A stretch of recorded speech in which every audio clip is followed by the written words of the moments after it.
Welcome to the Autonomous Underwater Vehicle Challenge, a part of the MIT BWSI Summer Institute. I am Dr. Mohammed Saad Al-Siddiq, and I will be your captain in this journey. In this course, you will dive into the world of Python and C++, get hands-on experience with Linux and command line tools, and navigate the waters of advanced programming. Uncover the secrets of underwater physics, understanding how to command and control your own autonomous underwater vehicle. Explore underwater communications, learn how to process images from the ocean's depths, and create your own autonomous decision-making systems. This journey isn't solo. You will collaborate with your peers on a thrilling team project, an homage to the classic The Hunt for the Red October. Just imagine your team's vehicle executing your coded commands, making autonomous decisions, moving stealthily, and completing its mission. You will practically feel like a part of the legendary submarine saga. So, are you ready to dive into the future of autonomous underwater vehicles? Let's make some waves together.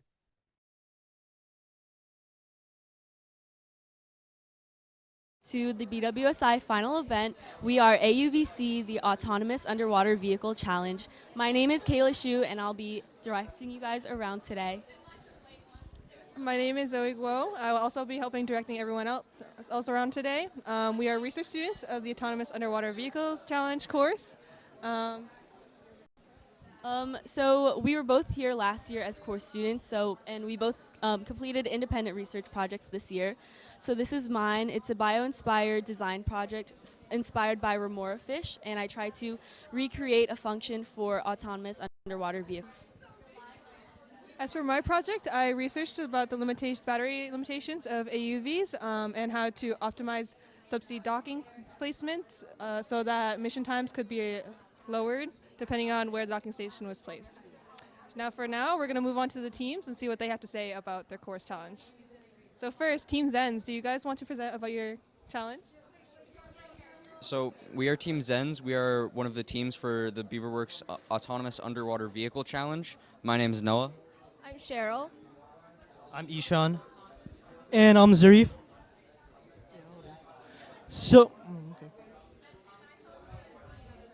So our presentation today, we're going to be first talking about the AUVs and the Blue ROS 2 that we use to that's our robot that we're using. After that, we'll be talking about our challenge and strategy. And after that, we'll talk about the tools and the methods that we use to actually control a robot and achieve autonomy. So the autonomous underwater vehicle is basically just a robot that can perform tasks on its own using a pre-programmed program, and so it does not need any human input. And the autonomous underwater vehicle is used for a wide variety of tasks such as seafloor mapping, data collection, and infrastructure maintenance, which helps extend the marine capabilities of humanity. Okay, so this is the Blue ROV2, which is the robot we actually use for the challenge. So we have 6 thrusters, 3 clockwise and 3 counterclockwise. We have a 1080p camera. We have 2 lumen subsea lights. And we also have a pressure sensor and an IMU, which is used for the depth and heading control.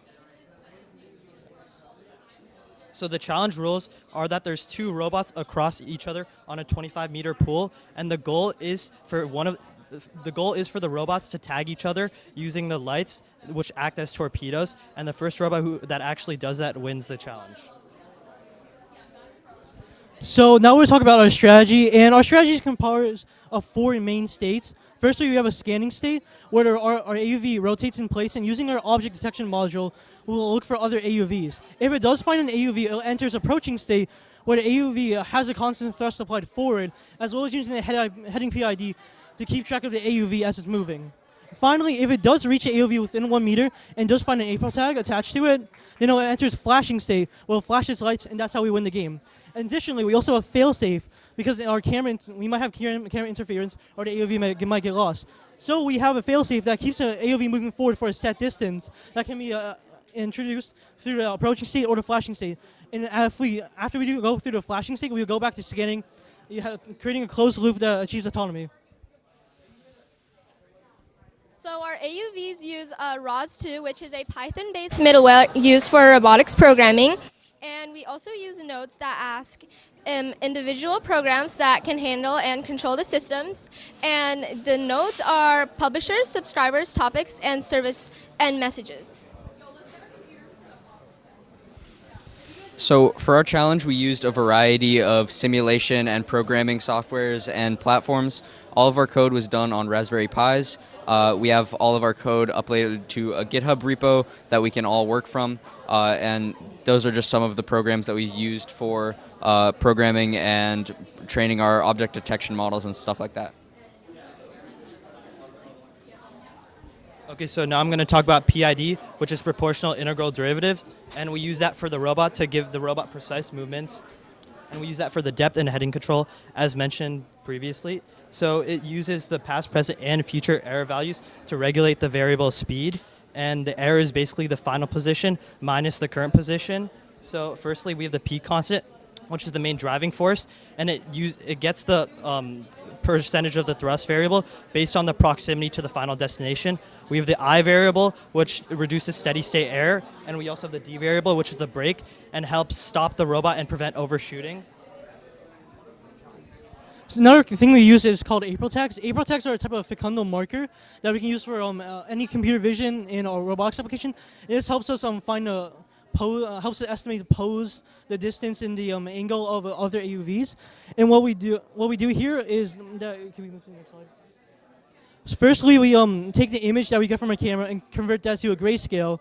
After that, we apply lines and edges to find a quad shape of the April tag.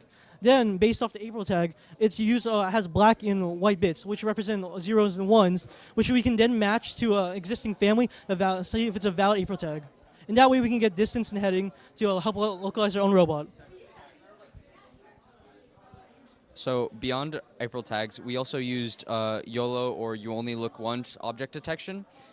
We found that there are often issues with being in a long pool, underwater, far away from other robots. It's sometimes difficult to actually detect the April tags since they're so small on the actual robots. So we use this object detection model to be able to detect the full robot itself from further away, be able to angle ourselves toward it, and drive forward towards it to get closer to be able to pick up the April tags better.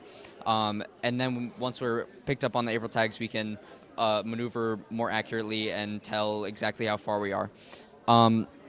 We used a data set to train our models, just taking all of these pictures, telling a model like where things are, and we use Google Colab to train our model and then implement that into our code later. So for our final challenge, when we were preparing, we managed to get our flashing lights completely working, so we could put an April tag in front of the robot. If it was close enough, it would tell and it would immediately flash its lights automatically. We had our final controller node, since we had all of the framework built up, but we still needed to make the program to actually run all of the new strategy and stuff and implement the full things that we had previously. We also needed logging.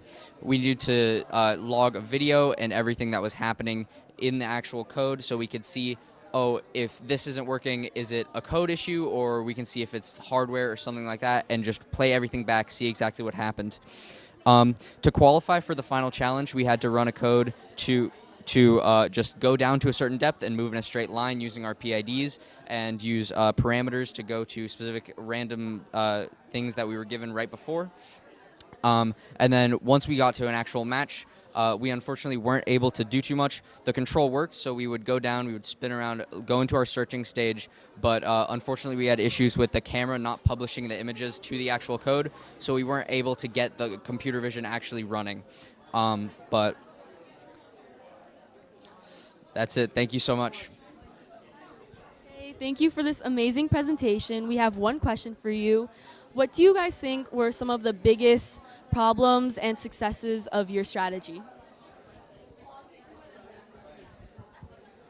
So I think the biggest problem that we had was really with the object detection and the April tags. We really didn't have a lot of time to test, mostly because we were working with getting the April tags working and object detection. One of the biggest things we wanted to implement was having a webcam, a live footage of us so we can use testing. So after we got that implemented, we had around a day left, so we didn't have much time to test. Fortunately, everything came together, and we did get our flashing lights working. So I think that was our biggest problem, but then eventually did work out. However, I think our biggest success was our control function. In simulation, everything did work perfectly fine. Unfortunately, we did have technical issues with our camera, But if everything were to go well, I think that would have been our biggest success. You guys want to answer as well? I think that's fine.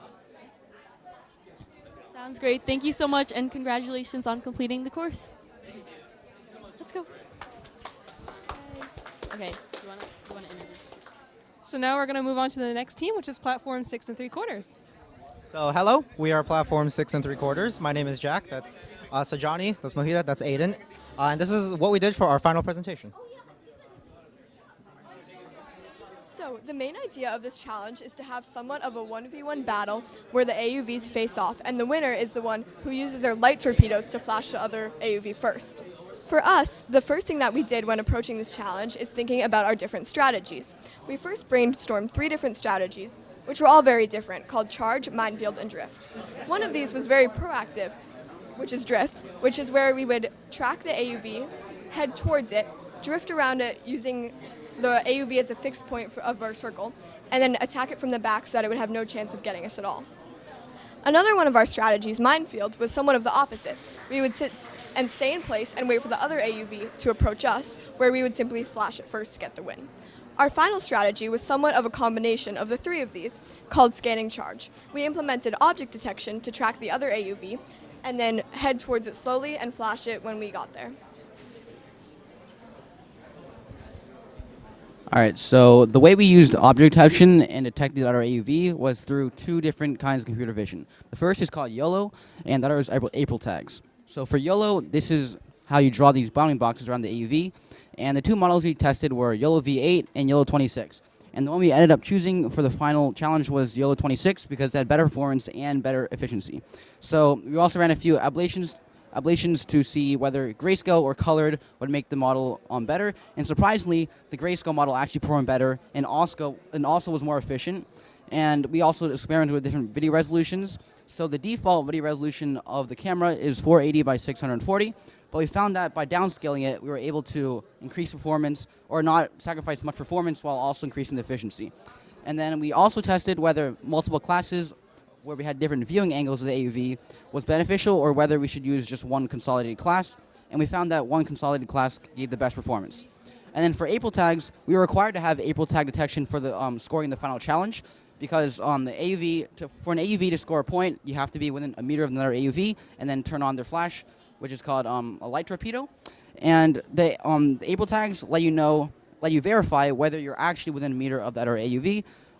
By using camera calibration, you can see what pixel distances convert to actual real life distances, and then you can flash at the right time. So moving on to the actual code of this robot, all of this was coded in ROS2, which is just essentially a system that with a bunch of nodes that will constantly take readings from, say, all the sensors on the robot and do some math that we code in and publish at a constant rate of 20 hertz. So our main node is our brain node, which just has all of our logic in it. So this is the node where it says, oh, hey, I see an AUV over there. I'm going to turn and start heading towards it. Or, hey, I don't see one, so I'm going to just turn in a circle until I do see one. So all that is done in the brain node, and actually, this is the node that actually publishes the commands to the robot to get it moving.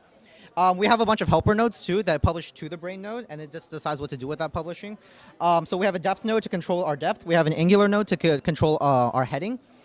We have a light node that just helps us turn on and off the lights, and we have Aiden's vision node that he talked about. Also, we never ended up using this, but we did create 2 other nodes for movement. So at the start, we weren't sure what strategy we wanted to go with. And if we wanted to, for example, drift around the AUV and try to get behind them, we would have to be able to move in a straight line at a certain heading while also turning at the same time. So that's what this node does. It helps us. It lets us go in a straight line because these AUVs are on an X drive, which means you can go in virtually any direction while maintaining a constant heading. So it just takes the heading and the target heading we want and just goes in a straight line there. And we also have a circle node, which just lets us circle while also pointing our camera towards the center. So to conclude, as everyone knows, coding and engineering are nothing without their issues.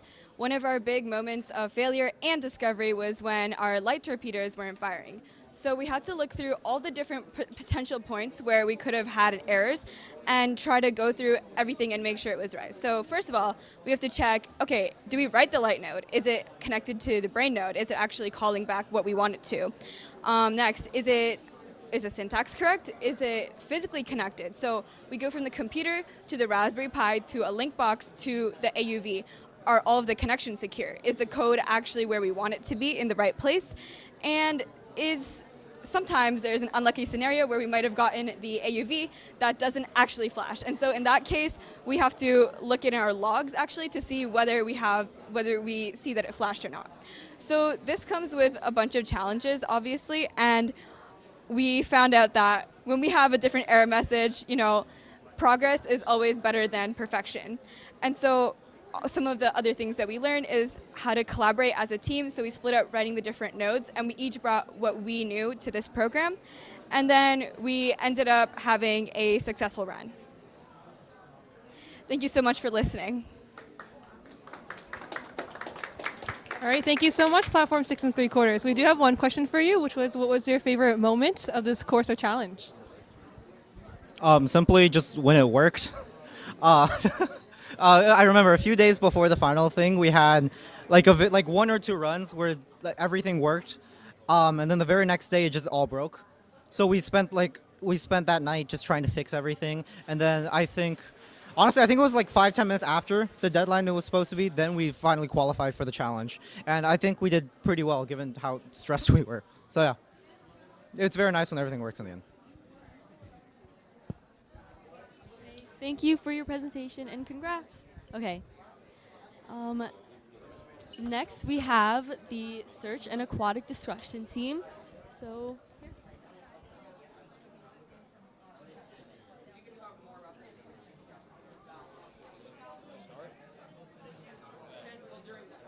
So we're the Search and Aquatic Destruction team. It consists of me, Shayuk, Acadia, and Sumi. So let's begin. So this is a brief overview of how our model as a whole worked. So there's many different nodes that we ran, and each of them had a separate function. So first we had depth and heading PID controllers, which were responsible for some of the main movement of the ROV. And then this kind of acted like the brain of the ROV, the specific enemy tracker file, which first detected the enemy ROV, and then engaged with it by flashing its lights. Overall, ROSMAV was like the bridge which armed all of these nodes, and then the mixer combined all of these nodes to work together. As we worked through our project, we were also exposed to a lot of new labs and technical ideas of AUVs in more of a professional setting.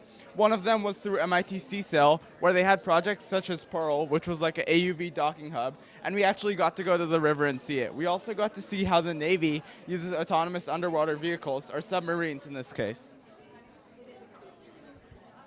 So to elaborate a little bit off of that diagram, previous teams have done a really good job explaining, so we'll give a brief overview, but ROS2, Robot Operating System, version 2, kind of the glue that holds the whole system together. And then the nodes are kind of these separate Python files that we had written that each do different things. They can all communicate together, but we wrote them separately so that if any has a problem or a bug, it wouldn't crash the entire system. But when they do work, they are able to work together. So that individualization makes the troubleshooting easier.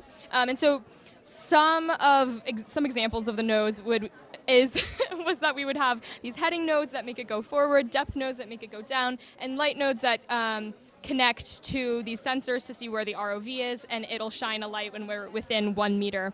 And so, yeah, and there were also launch files and stuff like that we used.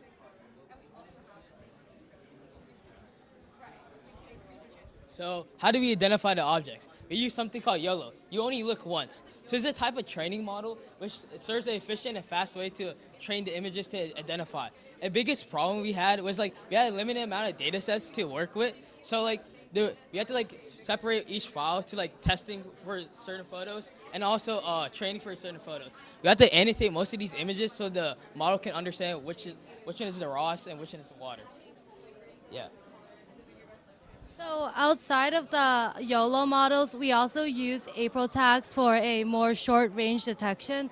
And then a key part of our ROV detection is to detect how far away the other ROV is away from ours. And April tags act kind of like QR codes for our robot through pixelations and calculating the camera and geometry, we're able to identify and estimate how far the enemy ROV is. And how we apply that is if we identify the April tag within a meter, we're able to flash our lights, which is the equivalent of us like attacking the other ROV.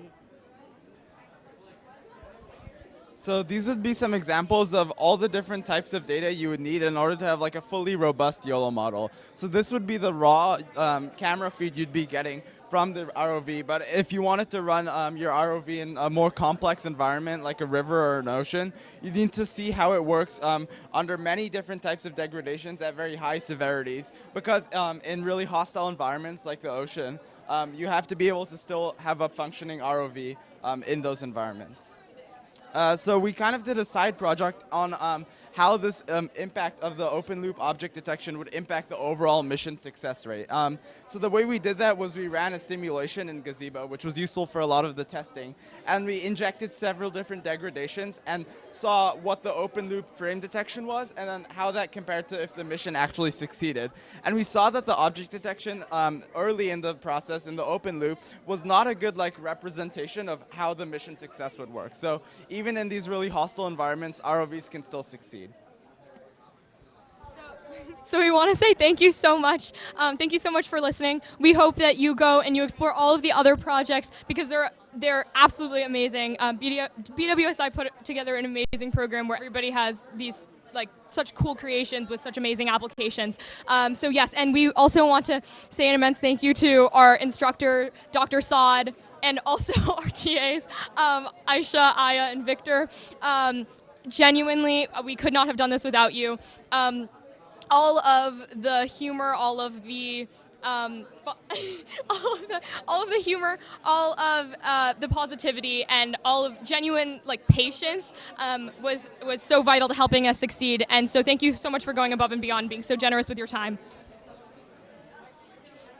Thank you for your presentation. We just wanted to ask, what were some of the biggest issues you faced, and what were some of the takeaways that you've gained from those?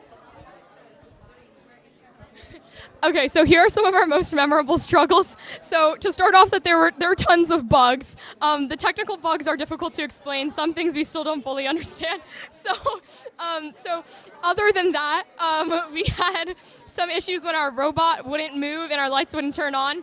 Sometimes we would have problems. We wouldn't quite know what's going on, and lots of code and nothing's happening. So we definitely had a lot of confusion.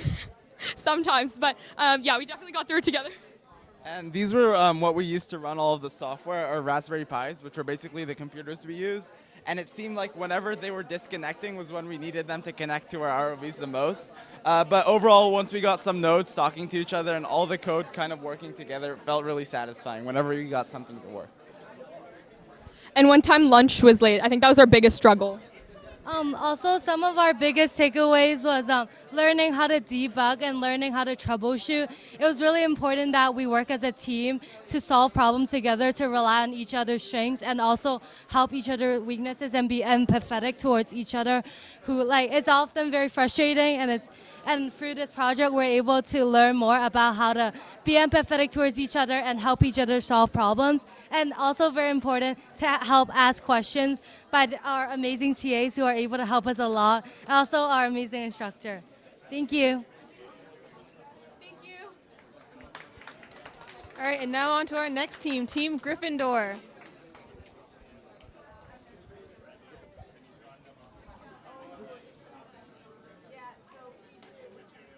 All good. Our team is Gryffindor.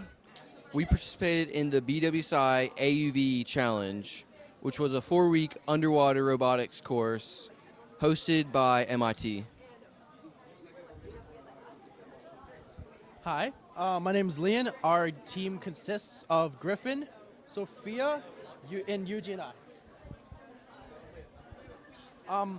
Our challenge was to program an AUV to seek and tag the enemy AUV by flashing them in a 1 meter or less radius in a pool. For this challenge, we were provided a blue ROV-2, which is an underwater robot. We equipped this robot with 6 thrusters, onboard Raspberry Pi, a live service camera, and then we had sensors to detect the depth and heading, and we also had the headlights in order to flash the enemy AUV.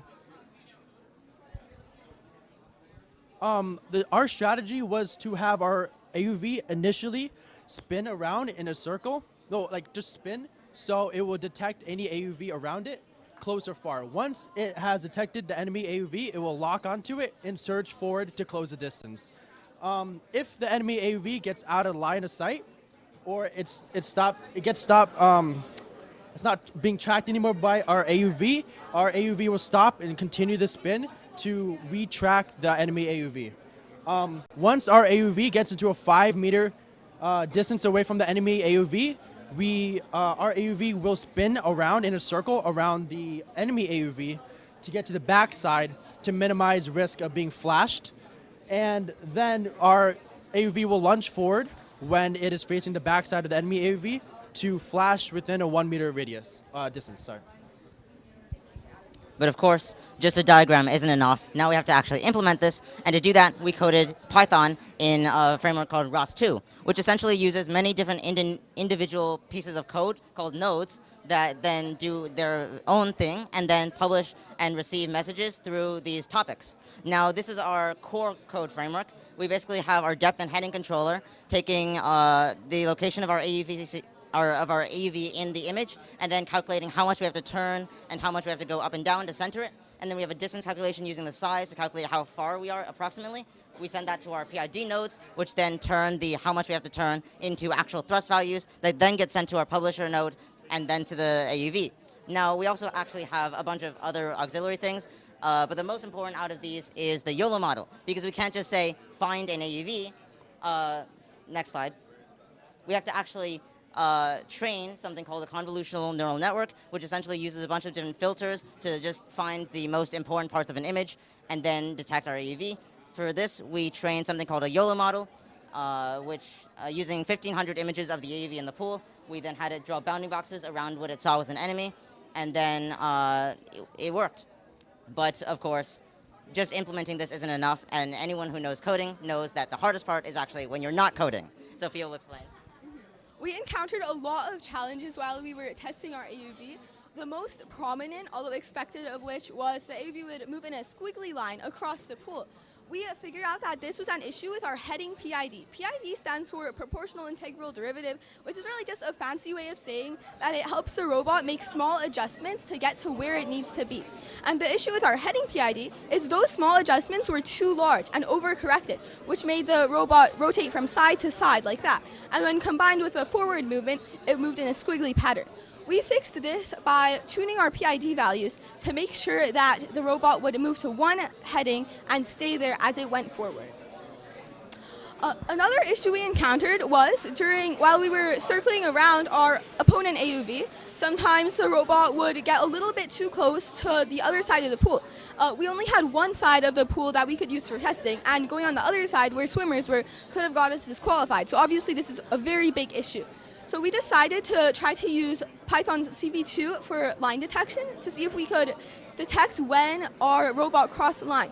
But we realized that this would be really tricky to implement, and we didn't have enough time to do that because the robot could cross the line backward, it could turn across it. There are a lot of different cases that need to be considered here.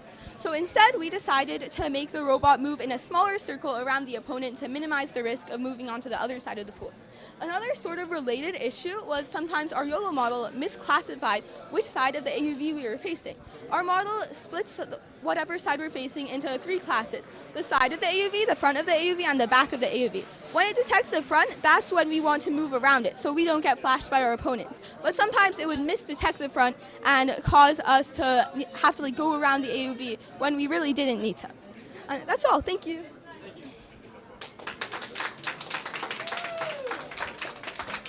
Thank you guys for your presentation. We do have one question for you, which is, what are some of the biggest life lessons you've learned while working on something as complex as autonomous programming? Well, that's a bit of a tricky question since this is a robotics program, but I would say the biggest life lesson that I would learn is communication is a very, very big deal.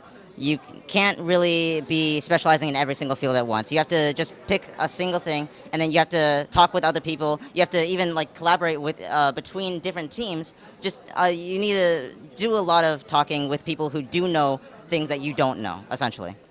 Anyone else? I definitely agree with what Yuji said about communication being the most important part, but I also wanted to emphasize like inter-team or intra-team communication. As anyone who's coded probably knows, you need to be incredibly specific about what you want to do, and all of your variable names, names of really everything, need to be exactly the same no matter where we're going. And we met lots of those small inconsistencies that caused issues on the robot, and then we realized, oh, we weren't communicating well enough, and we decided that we need to create some sort of thing that everyone understood in order to make sure that everyone was on the same page. I agree with their communication standpoints, but I also believe assigning work based on everybody's strong points is a very, very important thing, as giving work and overworking some of your teammates when they don't know what to do isn't really optimal. I think the biggest thing that I learned in this is the ability to like work as a team and how important teamwork is in working together and creating a project. Thank you so much for this amazing presentation, and congrats again on completing the course. Okay, next up we have our special guests from the OrangeWorks program at Syracuse University. Okay. So we're the OrangeWorks AUVC team from Syracuse, and our goal was to build an autonomous underwater vehicle, AUVC or sub, that can track another AUVC. And we actually put together 2 different submarines to be able to compete against each other so we could have a baseline data point. And we used machine learning to help our submarine be able to track the other submarines and scan their QR code. As we kind of stated, the robot is completely autonomous during the competition, so no human involvement can happen or will happen during the competition. Also, in order to actually do the competition, you need hardware. So our sub has 6 mounted thrusters on the frame, each of them allowing to strafe, surge, heave, pitch, roll, yaw, anything that we really want it to do, it can do. And most of our electronics are housed within this containment capsule right there. And yeah, we also added weights to the bottom of the frame in order to solve a pitching issue where the battery is back heavy, so making the robot pitch up, and we don't want that, obviously. One of the things that we did for this project as well is that we created a simulation to replicate the conditions that our submarine was in. We don't always have a pool available for us to test in, and even when we do, we don't want to necessarily put the submarine in the pool right away because it may run into the wall and everything, the electronics might get waterboarded. So using Unity, we created a simulation, and one of the ways that we made it accurate to real life was once we did put our submarine in the water, we would make it go forward for a certain amount of seconds, and then we would record how far it went. And we would plug all the data into the simulation to make it more accurate. To be able to do this, we trained our submarine to be able to detect other AUVs with a camera. And we accomplished this by using a RoboFlow, which uses machine learning to detect other submarines, which we annotated over 5,000 pictures. And then we processed it and we drew boxes over it, which also helped us achieve an average inference time of 15 ms per frame. And then the system could then track and follow the other submarines. These are some of the programs we used. Blue Robotics is where we got the submarine from. We coded everything in Python. The Raspberry Pi is the brain of the submarine. YOLO is the thing we use to detect other submarines. We coded our simulation in Unity. We learned how to code Python on Jupyter. And RoboFlow is what we used to annotate images, which Bushra just explained. So here's kind of the logic behind our submarine and where the data goes and what that spits out for our sub. Obviously, as we said, the Raspberry Pi is kind of the brain of our submarine, which pretty much is just a computer the size of your palm. So it gets data from our computer, which gives it the code. It gets data from the camera footage from the submarine itself that allows it to take in all that data and then put that into different aspects of the sub as, like, let's say the Raspberry Pi spots a sub 50 feet away. The Raspberry Pi would then tell the thrusters to then move forward a certain velocity in order to reach the sub. It also allows us to spit back other data and transfer data and log data. It's pretty much just it pretty much just does everything in our sub. In our code, the robot begins in search mode where it will spin in a circle in order to find another submarine. Once it has detected the other submarine, it uses error values to center it as it approaches it. Once we are close enough to the other submarine, it will start to orbit, where we rotate around the other submarine in order to scan its April tags. Some of the things that we learned throughout this process and program is that we learned the mechanics and logic that goes behind Python coding. We all started this with absolutely no Python experience. And we also learned the physics of our AUV, like the buoyancy and the movements of the sub. We also learned how to create state machines and PI control. We also obviously cannot have done this without facing a few challenges. So we definitely had a few. First of all, just running the simulation, also the code for our submarine had a lot of bugs that we had to fix, which took up a lot of time during this program. We also had a couple hardware issues, such as our electronics capsule not being airtight. So when we tried to pressurize and depressurize in order to test it, it kept leaking, and we don't want that happening when it's in the water. So we also had to make sure that our pitching issue was solved, which is why we added the weights, so that it wasn't screwing up our data or it was moving in an awkward direction within the water. Thank you guys so much. Thank you for your presentation. We just wanted to ask what some of the most memorable moments you got from working together on this team and on this course. I think one of the most memorable moments for me is just meeting you guys and learning alongside you and with you. I came into this knowing absolutely none of you, and I'm very glad I got to know you. You guys have been amazing teammates, and I'm so glad that we got to collaborate on this project together, and because we did an amazing job, and I'm very happy that you guys have been here. Some of the most memorable moments I had with you guys was just being able to joke, be comfortable, being able to code and do everything correctly with you guys. And I enjoyed laughing and spending time with you guys.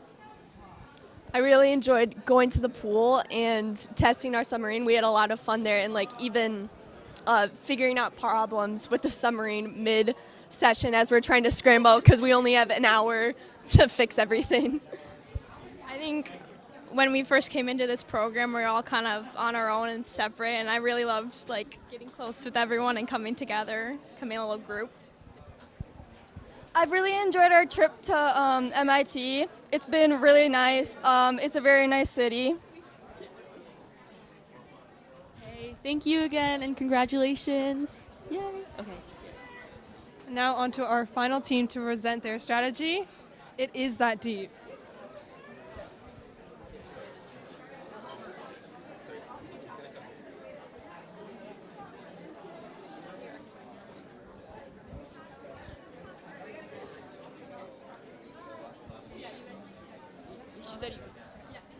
Hello everyone, we are representing the Autonomous Underwater Vehicles course. My name is Garvita Singh. My name is Olin Duval. My name is Leah Chung. My name is Caitlin Kai. My name is Cannon Knight, and we are It Is That Deep. So for the AUV course, we mainly worked on the blue ROV2 vehicles that you see across from you, and we coded in Python. So we learned a lot about machine learning, object detection, PID control, and a lot about underwater robotics, and we mostly built on ROS2. Specifically for the final challenge though, our goal was to build an autonomous underwater vehicle, also known as an AUV, that was able to autonomously detect and shoot lights at an opposing AUV. So essentially be able to identify the target, be able to decide how close it was, and then also decide when to shoot its lights, all without the help of humans. Also, something that we had to do was ensure that we were logging every part of the motion, and we did that using ROSBAG. So the first thing that my team did when we were introduced to the challenge was plan out our strategy. What we realized was that it didn't make a big difference whether the enemy AUV approached us or we approached the enemy AUV. It was just whoever flashed their opponent with light first would win that match. So we decided to stick to a primarily defensive strategy where we were constantly keeping track of the enemy AUV and waiting for it to come to us before we flashed our lights when they were within firing distance. We also wanted to implement like an offensive strategy later on in the match in case the other team had a defensive strategy. We didn't want to risk tying with them. So our code is broken up into nodes, and each node is basically an individual code file that contains something called publishers and subscribers. So publishers will send messages to a specific topic, and then subscribers will subscribe to that topic to receive those messages. So for example, in our controller node, we subscribe to information in depth and heading to get the vertical thrust and the rotation thrust. And then we send that information to the manual control topic, which the robot receives to actually move in the XYZ direction or rotate. So basically this entire code is just running nodes simultaneously, and it allows us to program the robot autonomously. Okay, so for our image recognition software, we used YOLO, which stands for You Only Look Once. That's because the image that goes into the model only passes through once, contradictory to most other models, which does it twice. That's great for efficiency when you're operating on something like an RPI or underwater, which is a very adverse environment. You want to be efficient with your computational power. So it identifies what and where the object is, depending on details or features like shape or color, and then it draws a bounding box around it. So it is trained on data that already has the bounding box data around it, so that it can detect new data that it hasn't seen before and draw a bounding box around it. So how we actually implemented it into the system is we use something called what we call the crosshair, and it basically gets the center of the camera feed and finds the error between the center of the camera feed and the center of the bounding box that it created. And that gives us the error to the target. So they just talked about object detection, and although that's really helpful for detecting the AUV when it's really far away on a long distance like a pool, usually when the AUVs are fairly close, such as within 2 meters, we use something called April tags. April tags are basically like QR codes for robots. And so there are these black and white square markers that you see right here, and the camera can detect them and compute distance and rotation. Specifically in our code, the camera would feed into the live stream, and it would give data to the detection node. The detection node would then undistort every frame, and then we would be able to compute the distance of the April tag. Something else that we included was that if there was a low confidence detection, we would throw that reading away so that the AUV wouldn't react to noise. And so essentially, if there was a reliable reading, then we would compute how far that was, and if it was within 1 meter, then we would shoot our lights at it. So something else that we implemented in a lot of our nodes is PID control. A PID is a feedback control loop. It runs repeatedly to kind of bring the current value of a variable closer to its target value. So PID stands for proportional, integral, and derivative. So it has proportional, integral, and derivative components. And all of those are combined to form an output that corrects. So we use PID controllers for our depth, basically intaking our current depth and where we want it to be, and then running that through our PID loop to output the thruster values for our vertical thrust. And we did the same thing for our heading, taking in the YOLO inputs and outputting rotational thrust. So we obviously couldn't be at the pool 24/7. So in order to test our code, we used 2 different simulation softwares. The first one was a fast and very simple one. It was called QCount Control, but it only gives us a 2D view of the robot. So in order to get like a more in-depth view of what it's doing in 3D, we had to use something called Gazebo, and it took way longer to actually process, but what we were getting from it was real life data. of like what it would really be like in the pool.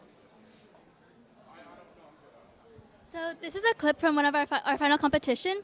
So as you can see, we're keeping the opponent robot within our field of view, and then as soon as we're within a shooting range, we lunge forward and shoot.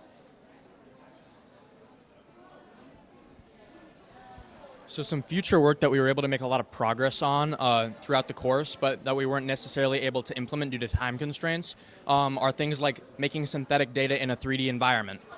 So it is difficult to get data, and it is incredibly tedious to annotate all of that data. And if you are capable of randomizing things like factors like position, or the sun, or ripples in the water, you can create a totally diverse data set that you can train models off of, which is great. And it reduces all that manual data collection and annotation. It increases data set diversity, and it improves the model robustness in real world without doing nearly as much of the work.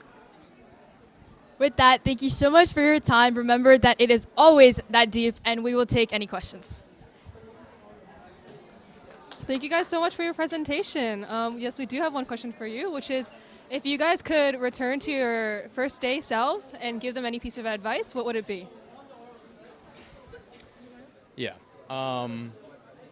Maybe like, don't always aim for the moon, even though you will land among the stars. It's a FRC quote. But yeah, don't always aim like so high. Like, get your kind of like functioning, realistic scope in order before you try to do more than you can handle.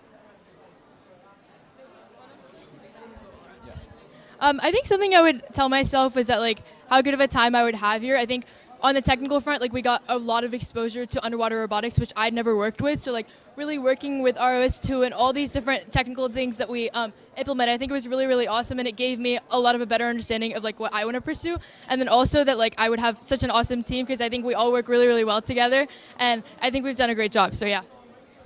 Yeah. If I were to tell myself something just starting off the course, it would probably be to maximize the time that I have here, and whether that be like the testing time at the pool or the time that I'm spending with my peers, just to make the most out of it. So whether that be by testing things in a simulation before actually going into the testing environment, or whether that be like not taking the time I have here for granted, because it's certainly been like an awesome time working with my team. So something that I would tell myself on the first day was definitely to ask a lot of questions. The software, like Harvey said, we're not familiar with it. So definitely like learning about like the nodes and the publish subscribe, I would tell myself to like really get in depth into it. Yeah, I would probably tell myself to just like for when we're working on the simulations and stuff, like to always like stay focused on what needs to get done rather than like trying out different things and trying things new. So like kind of what he was saying is like keep it simple from the start and then build upon it rather than building a crazy thing and then trying to get the base working to run it. Thank you so much again for your presentation, and congrats on completing the challenge. All right, and now that concludes all of our team's presentations about their strategies. Thank you guys so much for watching and listening to each and every presentation. We really appreciate it that you guys were able to join us today for our final event. Also, thank you, special thanks, shout out to Dr. Saad, our instructor, and our lovely TAs for guiding us through this course, and of course, MIT and BWSI, including Lisa, Joel, and Sigrid, for helping organize BWSI and making all of this possible. Thank you all so much.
Hi, my name is Chrissy Glover. I'm lead instructor for the E-Textiles in Wearable Technology class. In partnership with the Advanced Functional Fabrics of America Institute, this course teaches students how textiles are manufactured and applications for smart textiles and advanced functional fabrics. We also teach students how to do circuit prototyping using Arduino and how to create soft circuits on textile substrates using conductive threads. For their final projects, students ideate and create wearable creations of their desire, spanning fields from athletic applications to assistive applications or physiological monitoring or fashion pieces. So we are very excited to see what students come up with and present for the final event.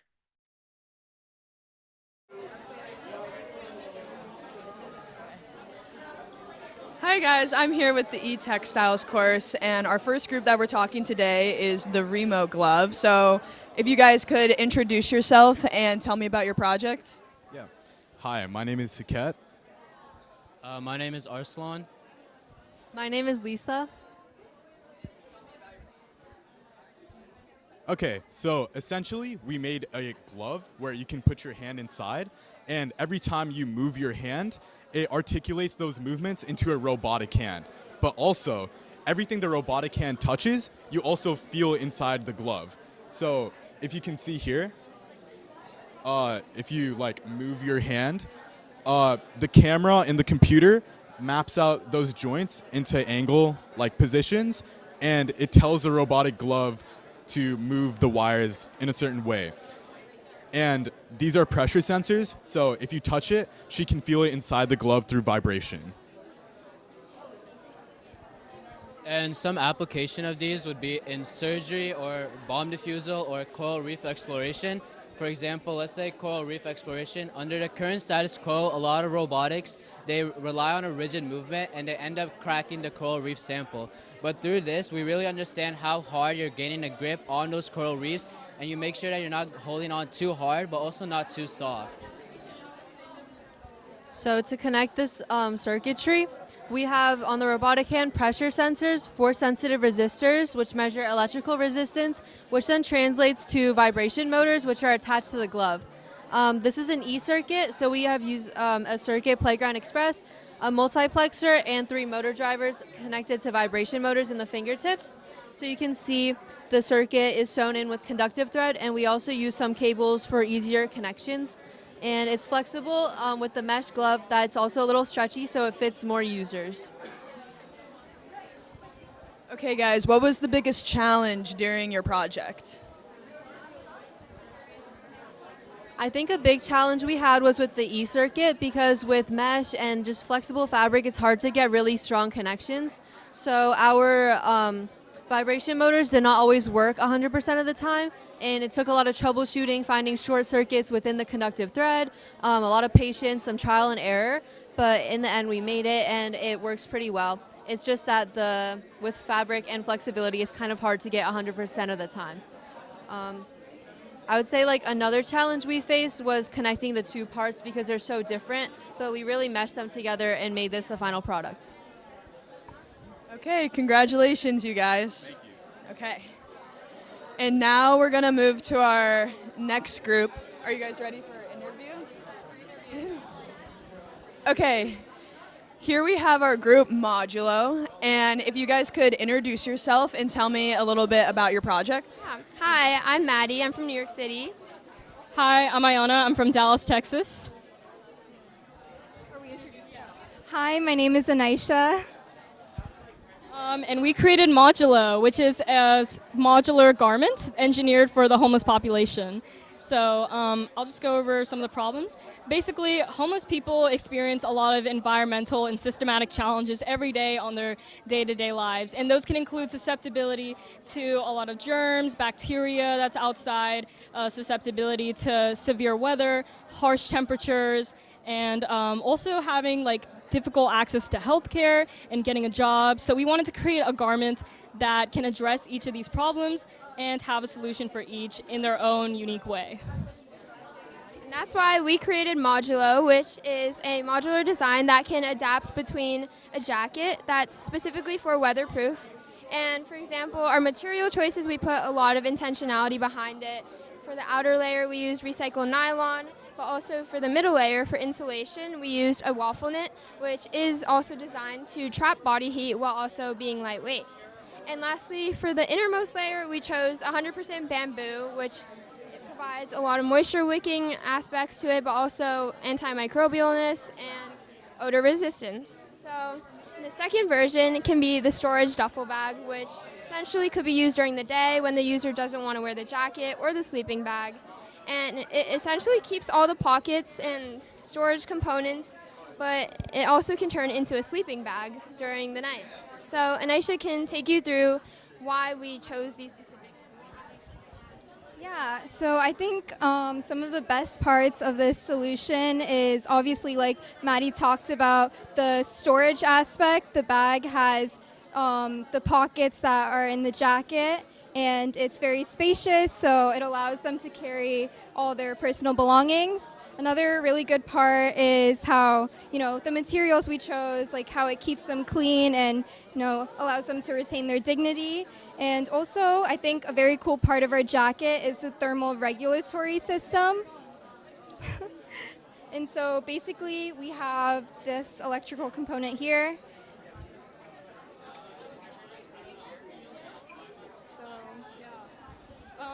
Can you hold this one? Okay, so basically walking us through a little bit of the electronics, we wanted to create a system that was easily accessible for these people who live out in usually public spaces. We wanted to create an accessible way of harvesting energy, so we chose solar panels that can passively do it without having to go to a charger or collect batteries on their own. And we wanted it to directly power this heating pad, which we would, in the future, create cooling to provide thermoregulation for our wearer. And it fits on the side of the sleeve, so if you want to hold it up to where it would go.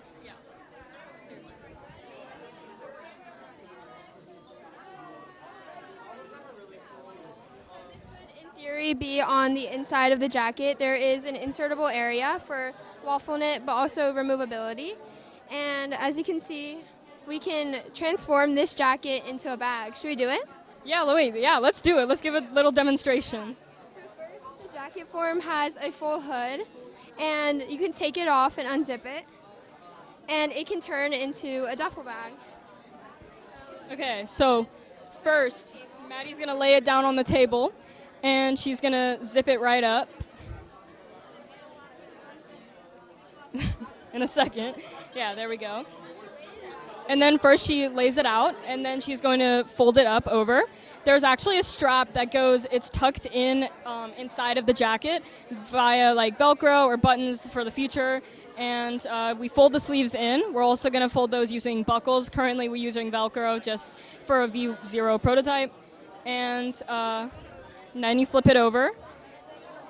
You can remove the hood. Basically the rim of the hood is actually detachable to create a new strap, and you can tuck the rest of the hood that covers your head inside of the garment over here. There's a small little outer pocket. And so there you can have a nice spacious bag. And because also the exterior that has a lot of pockets in it is the inside of the bag now, there's a lot of pockets that are accessible through the inside as well. So there's a lot of different storage areas in the inside. Yeah. Thank you for stopping by. Thank you so much. Thank you. Okay, congratulations, girls. Great job. Okay, moving to the next project. Now we have Icarus. And if you girls could please introduce yourself and tell me a bit about your project. Absolutely. My name is Ella Prakachanti, and this is our project, Icarus. My name is Vanny Nguyen, and this is Icarus. So our project is a pair of wearable, moving, solar-powered wings. Inspired by our mission statement, which was to bridge environmentalism, robotics, and wearable technology to create a high-fashion statement piece. So I'll pass it off to Vanny to talk a little bit more about, what inspired us. So me and Ella actually researched the same e-textiles designer. Her name is Pauline Van Dongen, and she focuses a lot on solar textiles. So we can do a little demo for the camera. Yeah, so as you guys can see, we are inside right now. So the wings are not being currently powered by solar energy. Can you turn it on? I can't get it. A little difficult for me to turn on, but... And it's a little dark in here. So we've added light sensors to the back. So when the wings are exposed to light, they'll turn on and move, and when they're not, they'll stop. This is to model what would happen if we were outside with the solar panels fully operational on the back. This is a model of our solar circuit, and so as you can see, it's only producing enough energy to just barely power that little LED. So we needed to supplement it with a battery for the purposes of the demo today. Yeah, are there any questions? So what was the biggest challenge that you guys faced when making your project? We faced a lot of challenges. I mean, in any engineering project, there's going to be a lot of troubleshooting. Definitely getting the mechanics of the wing to work. As you can see, we have a good side and one that likes to be a little finicky. So we had to do a lot of troubleshooting with the mechanics of that. We have 3 motors that are being powered and each operating in a different way. So there was a lot of difficulties with that. Actually, me and Ella both came into this program with very little STEM experience, so I think getting the basics was probably the hardest part. But once we got the ball rolling, it was great fun. Congratulations, you guys did a wonderful job. So moving on to our next group, we have A-Fold. Hi girls, if you guys could please introduce yourself and then tell me a little bit about your project. I'm Darshini Yelahanka. I'm Peiju Che. And I'm Elaine. And this is the project that we worked on as a team. Basically, we designed a wearable face mask that adjusts its level of filtration depending on the user's surrounding air. And we explored this through origami. So we basically used 2 different materials. On the outer triangles, we use a stronger carbon filter material that filters through stronger pollutants. And then on the inside, we used a lighter standard mask material that allows for more breathability. So the concept we explored is that when our air quality sensor in the back detects that there's bad air, the mask will contract and protect the user better from their environment. So we were actually inspired by some wildfires in Canada that spread it all the way over here. The air was yellow, it was hard to breathe. So since PM 2.5, which is the main danger of these, they have very adverse effects on the respiratory system as well as the volatile organic compounds. So the reason we wanted to use origami was that it's very adaptable. It can expand, it can contract, and they have a negative Poisson's ratio, which means they exhibit auxetic behavior, which means that when you expand them in one direction, they expand in other instead of just stretching out taut. So the tessellation we decided finally, after many iterations, was the Ron Rush tessellation, named after the person who created it. It showed the application of origami in architecture, and that's why we also wanted to use it. It's very has a good structural integrity, and it's a good frame, and it's really unique because it can completely contract to show one material and then expand to show a lighter material. And the way we do that is automated by servos, which Peichi will explain. Yeah, so basically for the coding part, we have this, wait, do we want to take this off? Okay, so we have this back part, which is the VOC gas sensor, which is coated with different floats, and then that's connected to the servos. So when you detect a certain percentage or number of VOC in the air, basically it'll signal to the servos that, oh, the air is bad. So then these servos, these ones, will start spinning, and then which will help contract the mask depending on the air quality filtration system. So yeah. What was your guys' favorite step in the process of making your project? My favorite step in the process was probably the coding part, because even though it was very tricky and difficult and we had to debug a lot of the code, I thought it was super rewarding to see the servos start spinning and everything start working after we put everything together, and I think that was the most rewarding part of the process. Yeah, I think for me it was figuring out the best way to get the mask material into this complex origami shape. We did a lot of iteration and prototyping for this. For example, we tried folding a standard non-woven material into this pattern, but we found that it was really hard for the material to hold its shape. So after like a lot of prototyping and testing, we came up with the idea of using like a paper frame for reinforcement, but then using laminate and interfacing to like sort of fuse the mask material onto it to maintain its structure.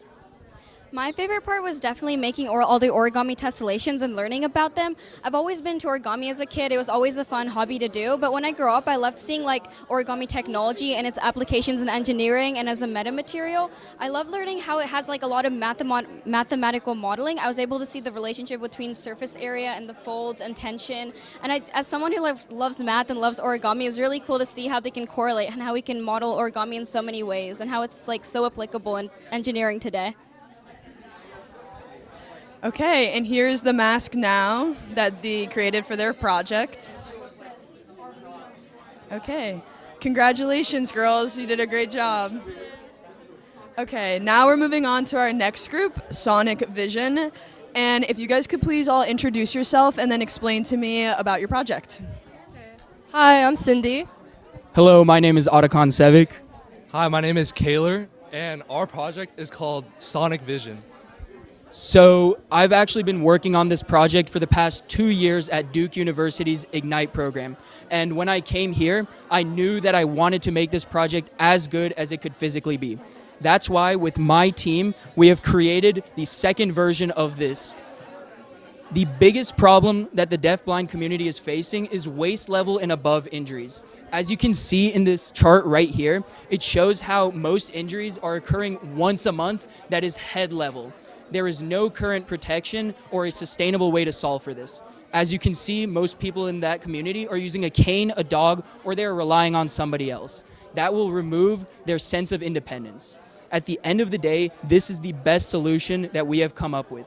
It is a bunch of ultrasonic sensors that are integrated onto the shirt with a buzzer that is coupled with them, which will relay the information back to the user, sort of like a car sensor. This is Kaylor, and he's going to explain a little bit more about the wiring now. Yeah, so I mean, if you want to lift it up a little to show the diagram, essentially in this pocket is the microcontroller, which is like the brains of this of the shirt. There's one on each side, and connected to that microcontroller is 2 ultrasonic sensors, each coupled with a vibration motor. So like Otacon explained, the gist of how it works is essentially if an object, the closer an object gets to the sensor, the faster this vibration motor will buzz. Kind of like a car sensor, right? The closer it is, the faster it'll start beeping. So here's that demo. On the hat, we also have a hat component. That's the exact same setup, but just with 1 sensor and 1 vibration motor. So yeah, that's kind of the gist of our setup.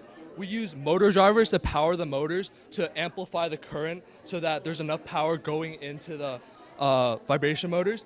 And a cool thing is that these vibration motors are sewn on. So they're using conductive thread to be sewn onto the shirt, which is pretty cool. Yeah, I would also like to add about the cost of this. As you can see here, our precedent, the NOA AI vest costs $6,450, and the buzz clip add-on costs $249. Well, our product's budget was only $66.37. And also, I will move on to the sewing, the e-sewing. E-sewing was a skill that we learned throughout the Beaverworks course. And I don't know if you can see here, but we have stitched sewing thread here. It's made of insulated conductive wire, and we had to sew on some of the components and also solder some other ones because not all of them were sewable. And yeah, that is our project. So before we end this presentation, everything that you see here has been tested and it works. We've taken a bunch of videos and photos of me wearing it and walking around in an indoor space, and I was able to close my eyes and actually detect everything around me. As you can see, these parts are placed in very strategic places. For example, the shoulder here and the chest, which actually is some of the best places to put them because up here is a very sensitive area that people can't really detect, and also the head, which, as you can see, as I stated previously, tree branches and door frames are a huge problem. And One more thank you we'd like to say. Thank you to all of our teachers and TAs for helping us throughout this project. It's a very complicated one, and there was a lot of like wire management and soldering that we had to do. And without the help of Hannah and Yoon for soldering, and Elise, Martina, and Chrissy for all of the technical experience and learning how to use all of the machines, we thank you very much, and thank you for your time. Okay, and one last question. Where do you guys see this project going? What are your next steps, if there are some? Yeah, I can talk about that. So something we thought about for our next steps would to be making every component wireless via something like Bluetooth. That would allow us to have the entire attachment detachable. So a large issue with e-textiles and wearable tech is you can't wash it because of the electronic components. But if we could make all of the components detachable with wireless Bluetooth, that would help us make these pieces washable. Sure. Speaking on the washability part, some of our components are removable. So that means that we can replace any faulty pieces. Also, since everything is battery powered with one of these, battery has never been one of our concerns when working on this project because we've always been able to easily remove it and swap out batteries whenever needed. Okay, congratulations and awesome work, you guys. Okay, our next project that we're going to look at is Fade the Fog. Could you guys please introduce yourself and tell me a little bit about your project? Hi, my name is Sejal Solkin. Hi, my name is Shri Chada. Hi, my name is Arella Jong. And we're Team Fade. So FADE stands for Freeze Assistance and Detection Engine for Parkinson's disease. So Parkinson's disease is a neurodegenerative disorder that affects tens of millions of people around the world. And for people with late-stage Parkinson's disease, one of the major symptoms is called freezing of gait or fog. Fog basically occurs when a person is trying to move forward, but their knee locks in place and starts to rapidly tremble. The issue with this, basically it feels as if their feet are glued to the floor. The issue with this is that it can really cause serious injuries, falls, and a loss of independence and autonomy. So our idea was to create a affordable, low-cost, wearable knee sleeve that would basically detect freezing of gait motion and then initiate vibration haptic feedback in order to prevent future fog episodes and also help the person get out of the freezing episode. So Sejal will talk a little bit about our product. Yeah, we also have a person that is facing Parkinson's disease, and this is showing the freeze of gait, so you can see it in actual time. So you can see like the knees are trembling here. But our solution, we did a lot of testing and determining what sensors, what form factor that we wanted to use. So here's all of our testing. At first, we were doing our research and our design, determining what project, what form factor, what specific design that we want to make, as well as what sensors we want to use. So we tested the IMU sensor, a separate accelerometer, as well as the piezo ribbon stretch sensor. But what we decided to use is to use the Circuit Playground as our microcontroller, and there is an accelerometer that is part of that. We didn't want to have too many components on this because it is on your sleeve or on your knee. And then this is the front side of the knee sleeve. And then on the back, we have the flex sensor. So this is going right behind your knee. And then when you're bending it, the values tend to increase because it's determining the electrical resistance. And then after it detects the freeze of gait, we have a vibration haptic feedback. So based on our research, we determined that if there is a vibration output, this helps the person get out of freeze of gait, but also prevent it from happening in the future. We also connected it to the battery pack. Later on, we want to use the LiDA one because it is much smaller. And then yeah, we have also our technical diagrams as well as our circuit diagram and our materials. This is more affordable compared to the ones that are out there because this is more like $50, as well as the ones outside are more in the hundreds as well as the thousands. Arella can talk more about the coding. So how our code works is it reads in data from the Circuit Playground accelerometer and the flex sensor, and it sees how fast it's changing. So if the data from the accelerometer, for example, is changing sign really rapidly, we're saying, okay, the accelerometer signals fog. And then for the flex sensor, if the slopes of the motion waves change really quickly, then we're saying the flex sensor signals fog. So if both of them show fog, then we're initiating a vibration haptic, which will help the user get out of the fog episode and recover. And to kind of demonstrate, we have a video that we'll quickly show. 1 second.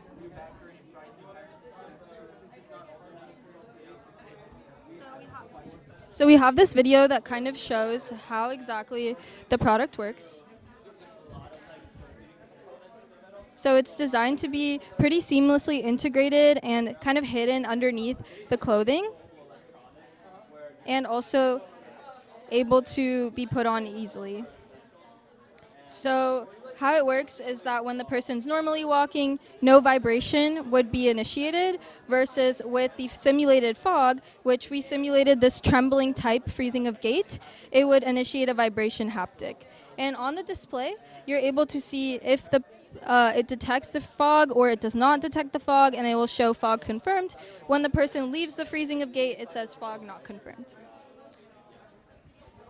And then additionally, back to our knee sleeve, we used spandex because it is most optimal for a knee sleeve. And then we also added a thin neoprene that covers all of the circuitry, but also like helps compress it as a knee sleeve should. And then we also added grip dots so that this prevents it from slipping. And then for our future vision, we do want to use this specific microcontroller because it does connect to the Bluetooth, as well as having a mobile app because we're able to send all of the results to the user as well as clinics and hospitals. And then right now, the mathematical logic that we used is specifically for Shree's knee, but we do want to have like more of a neural network so it's personalized to each and every person. Lastly, we want to thank all of the instructors and TAs for helping us these last 4 weeks. It's been a lovely experience and we all had so much fun. Awesome, girls. I just want to ask a quick question. What was the biggest challenge that you guys faced during your process? One of the challenges that we faced was that we all kind of had, we didn't have as much experience with like the textile aspect of like wearable technology. So that's something that we really learned and grew from in the first 2 weeks of the course. Based off of that, also based on talking with the instructors and determining like what components to use, what textiles to use, we really were able to create our final product, but I would say that that was a challenge. And also just testing the sensors, like we had to get really creative on how to put the sensors. So instead of putting it behind the knee to test the flex, we like put it on her elbow just to see if it would be sensitive or not. And then using like different ways to test the sensors, we picked our accelerometer and flex sensor. I think like back to the testing, just like testing it and making sure that the code logic has actually worked, and just tuning it took a long time. Like 1 day ago, we were at a lounge till like 8:30 p.m. making sure that it worked, and it did work, so we're very happy. Okay, congratulations, girls. Okay, so we're gonna move to our next group now. And so our next group here is Project Dora. And if you guys could please introduce yourself and then tell me about your project. I'm Justin. I'm Nitika. And I'm Wyatt. Do we just start with the project now? Okay. So our project is designed for backpackers and hikers who carry large amounts of weight on their backs for a lot of time. Oftentimes the bags are improperly weighted or loaded, and then the balance on the bag creates like strain on the back and even shoulders. And that's what we're trying to solve with our project. Justin's going to talk about the parts of the bag that let us do that now. Yeah, so essentially we just put 2 force sensors in our straps. We basically bottle bag and we replaced the straps by cutting it off. And we made the whole straps by ourselves. It was all neat basically. And yeah, we created a force sensor that like connects to the main microcontroller, which is right here. It's called Adafruit Circuit Playground, and it's like a soloable microcontroller where we can give all the inputs and produce outputs. And basically we added neopixels for giving, I guess, idea of which side is heavier to the user. And we also added haptic motor, which vibrates when one side is a certain amount heavier than the other. So yeah, if you want to feel it, yeah. So basically, if it's green, it means like it doesn't have too much pressure being pushed right now. And if it's red, then it means it's getting pressed a lot. And yeah. So anatomically, we made our own force sensor and force sensor like system, calibrated it all ourselves. So anatomically, it's comprised of 3 layers of 3D spacer mesh with conductive threads woven through them. So it's not a completely conductive fabric. However, it is sandwiched between 2 layers of conductive ripstop nylon and 2 layers of muslin to hold the whole thing together. And how it works is that when it's not compressed, the conductive threads and conductive fabric are further apart from each other, allowing current to travel through at a slower rate, therefore increasing the resistance. But when you compress everything, all the conductive layers are closer together, which increases the resistance and increases the amount of current that's able to flow through. The resistance when it is not compressed usually averages around 250, 300 ohms, but when you press it, it drops to almost double or even single digits. So it's really, really variable and really sensitive. We mitigated this amount of sensitivity by placing it in between 2 layers of padding, 2 layers of cushioning, which also helps it be more comfortable for the user to wear. If you see our little sandwich of strap materials right here, our force sensor sits in between these 2 layers of the strap. One of them is memory foam and the other one is TPE, which is the material used in yoga mats. It's really comfortable. I can attest to it. Okay, and a quick question. What was the most enjoyable part of building this project for each of you? Honestly, as weird as it sounds, failing and troubleshooting was the most enjoyable part of it. It may have been also the saddest, but yeah, I mean, consistently we'll be laughing as like our LEDs turn blue, but it's supposed to be red, yellow, green. So clearly like we had a lot of troubleshooting to do, but I think for me that was the most enjoyable part. I really like doing a lot of the design and sewing. It makes me really happy to be able to get my hands on something and like make it, create it, just build something from scratch. So making these technical diagrams right here happen to be just really fun and really fulfilling for me. Yeah, and I would say kind of like working as a team and using our strengths as a team to come together and make a project and product that works pretty well and meets our mission statement. But yeah, thank you. Okay, congratulations, you guys.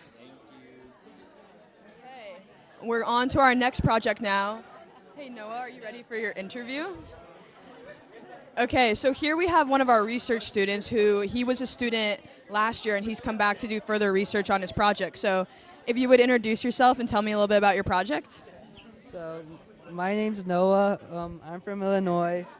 So I did a program called MIT Create during the school year, and where we work with a co-designer. So my co-designer was Jack. He has like a KCNQ2 gene mutation, which prohibits him from talking or moving his body.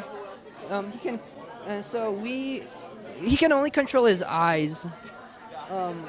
And he's been using the same pod book, which is like a book with different pictures on it to communicate. And he's been using the same book since kindergarten. So we updated the book digitally and added a bunch of features that's specific to him, and also got like over 100 classmates and teachers to help illustrate the book. But I realized that only solves half the problem, because even if this is easy to use and more people can use it to communicate with Jack, he can only communicate with his eyes, meaning they can't really interpret what he's actually saying. Like if you're around him a lot, you'll be able to do it, but not everyone can do it on the first try. So I thought maybe I could make something to track his eye movements. But since this course is e-textiles, I thought I could go another approach and use textile-based electrodes to do something called electrooculography, which is where you measure the electric potential your eyes generate as they move and blink. So yeah, there's like 2 electrodes on each of your temples, and then there's one as a control on your neck. And it's very sensitive, so it captures a lot of data, even like the AC, so you have to like filter out a lot of the noise in the data and then put it into a microcontroller into like an algorithm to process it.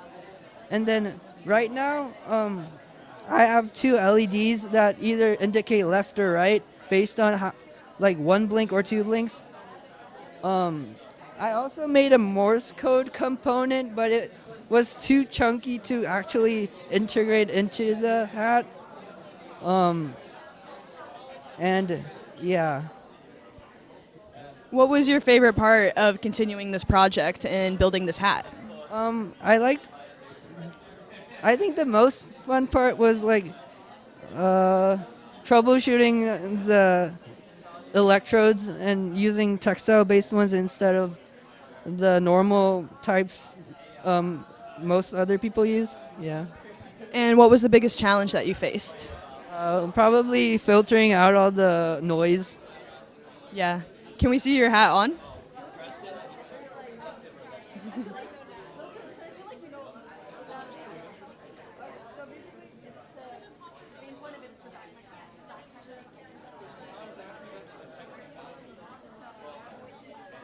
Okay. Awesome. And you made this hat all by yourself from scratch, correct? Yeah. Yeah. It looks great, Noah. Congratulations.